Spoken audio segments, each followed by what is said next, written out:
un témoignage. Et ton témoignage sera si grand qu'il n'y a même plus de livres pour continuer tes témoignages. C'est les gens qui vont se rasseoir, ils vont écrire ton témoignage. Ils vont écrire le livre sur ta vie. Bientôt, les gens vont écrire le livre sur votre vie. On connaissait Adam là. On connaissait maman évangéliste. Elle marchait ici, mais aujourd'hui, elle a l'avion privé. Les gens sont étonnés. Mais c'est comme ça que Dieu fait ces choses. Quand vous dites les choses, je vous dis, vous n'écrivez pas. Je suis en train de dire les choses que l'esprit peut pousser. Je ne parle pas de moi-même. Je parle par l'esprit. Amen. Là, votre pasteur Suzanne venait ici avec les derniers cris de Mercedes garés. C'est Dieu qui est capable de faire. Yes. Vous avez vu en Égypte, le peuple de Dieu était serviteur. Quand Dieu a voulu les délivrer, c'est les Égyptiens qui ont donné tout ce qu'ils avaient pour les soutenir dans le départ. Est-ce que vous comprenez? Vous servez les gens, tout ce qu'ils ont regardé, Dieu les oblige à vous donner. C'est pour ça que la Bible nous dit dans Ecclésiaste 2, verset 26, Dieu donne à l'homme qui lui est agréable la science, la sagesse. Mais il donne le souci aux pécheurs de recueillir et d'amasser afin de donner à ceux qui sont agréables à Dieu. C'est encore là une vanité, une poursuite du vent. Yes. Tu veux être agréable à Dieu, marche dans l'humilité. Apprends à laver les pieds de tes subalternes. Ça veut dire qu'il faut servir. Quand Jésus a dit à Pierre, je dois laver tes pieds. Non, Seigneur, tu ne dois pas laver mes pieds. Tu es notre chef. Oui, il a dit, comme je suis ton chef, il faut que je lave tes pieds comme modèle pour que tu laves les pieds des autres. Pierre a résisté. C'est l'orgueil. Parce que dans le monde, quand tu es chef, on te sert. Dans le monde, quand tu es chef, on te sert. Alléluia. Quand je me lève pour aller faire le café de ma femme, on trouve que non, peut-être ma femme a fait des médicaments. Non. C'est pas j'ai compris qu'il faut que je serve ma femme. Même elle ne comprend pas parfois. Parfois, je me lève, ma mère me servir dans ma vie, moi, je dis, tu n'es pas mon esclave.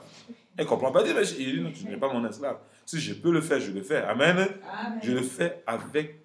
Je ne veux pas que l'orgueil prenne ma vie. Je veille sur ça. Moi, je veille sur ma vie. Tu dois veiller sur ce que tu fais. C'est très important. C'est facile de s'enorgueillir. Hein? C'est facile de se faire servir. Mais vous devez toujours demander même à votre femme, s'il te plaît, chérie, est-ce que tu peux me faire ceci à ton mari? S'il te plaît, chérie, tu peux me faire ceci? Tu dis pas à ta femme, va me donner de là, va me donner ceci. Non, elle n'est pas ta femme de course ou bien ta fille de course. Alléluia. Amen. Tu dois supplier, tu dois être dans une position de servir. Il faut savoir apprécier. Alléluia. Amen. Il faut savoir vivre dans l'esprit que le Seigneur nous a appris. C'est pour ça que vous comprenez ici que chacun de vous, au lieu de considérer ses propres intérêts, considère aussi ceux des autres. Considère que ta femme est intelligente plus que toi quand tu es marié. Ne vois pas plus intelligent que ta femme. Suggère. Tu fais quelque chose, suggère. Ta femme aussi, tu dois suggérer à ton mari. S'il te plaît, chérie, tu ne vois pas qu'on peut faire ceci comme ça. Quand tu suggères, tu as un esprit de quoi? De service. La personne se sent élevée et toi, tu te sens petite. C'est là où Dieu t'élève. Parce que Dieu te dit, laisse que moi je t'élève.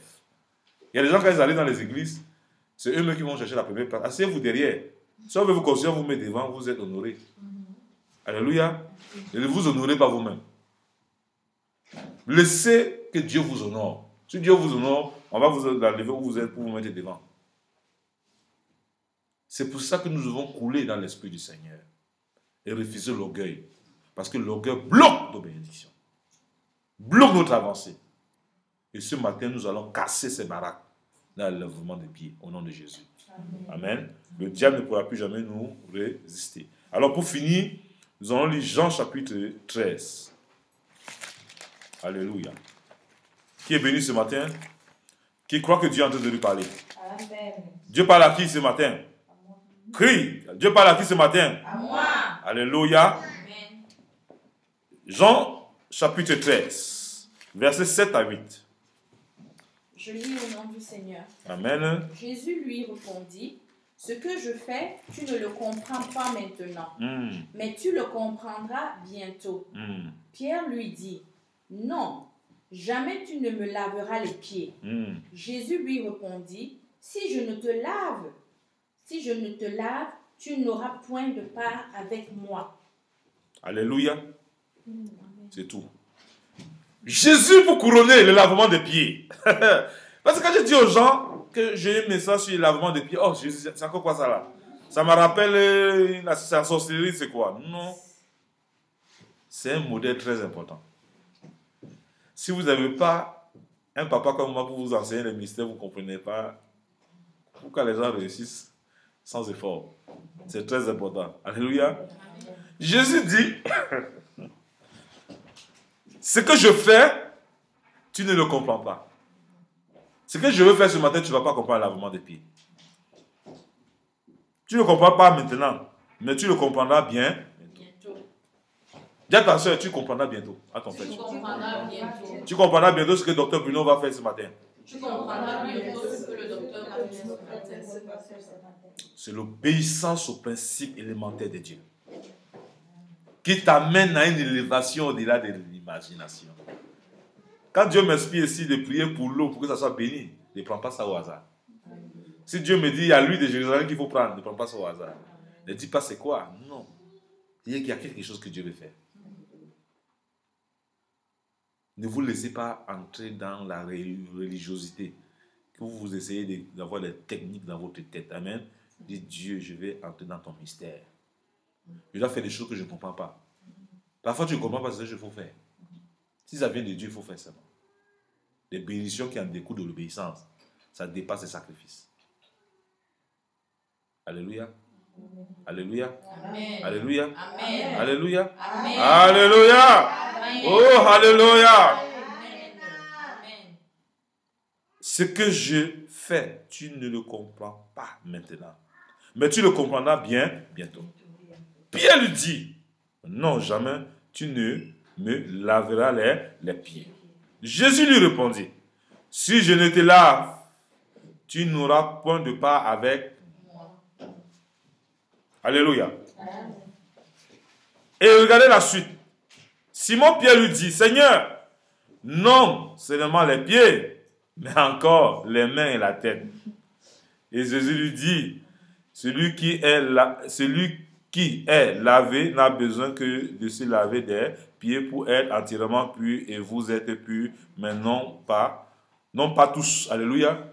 À l'époque contemporaine de Jésus, quand on lavait les pieds, c'est parce que là-bas il y avait tellement de poussière qu'ils marchaient presque les pieds ouverts. Ils avaient les pieds nus. Donc les pieds nus, la poussière recouvrait les pieds. Mais comme Jésus disait qu'il devait laver les pieds, c'est parce que c'était la partie la plus sale. Mais Pierre prenait ça au premier degré. Parce que c'était ça, non. Jésus dit que c'était un acte spirituel. Alléluia. Quand il lave ses pieds, en fait, c'est parce que la Bible dit que tout lieu où la plante de ton pied foule, Dieu te donne ce lieu en possession. Alors Dieu, au travers du lavement de pieds, nous donne possession dans tout ce que nous devons prendre à partir du jour qu'on lave nos pieds. Donc à partir de ce matin, premier jour de l'année, tout lieu où la plante de ton pied va fouler, Dieu va te donner ça en possession. Dieu va te donner possession de ton mariage. Dieu va donner possession de l'élévation de tes enfants. Dieu va donner possession de l'élévation en toute chose que tu attends devant le Seigneur. Parce que Dieu est fidèle. Je suis convaincu, je sais de qui je parle. Que ce matin, que Dieu change ta mentalité. Te fait marcher dans les fruits de l'esprit. Afin que tu comprennes que là où il veut t'amener, le diable ne pourra jamais empêcher tes bénédictions. Aucune puissance des enfers ne pourra empêcher ce que Dieu veut faire avec toi. Donc je proclame sur ta vie ce matin la restauration de l'Éternel. Ce que tu n'as pas eu en 2011, 2012, te vomis cela. Tout ce que tu as perdu en 2011, Dieu te restaure en 2012. Ce matin, dans le lavement de ce pied, tout ce qui était impossible pour toi devient possible. Dieu restaure ton intellect. Dieu restaure tes finances. Dieu restaure ta santé. Dieu restaure ta virginité. Dieu restaure tes pensées. Dieu restaure ton espérance. Dieu restaure tout ce que le dévoreur t'avait volé. Et maintenant, tu marches en domination, en toutes choses, au nom puissant de Jésus. Amen. Amen.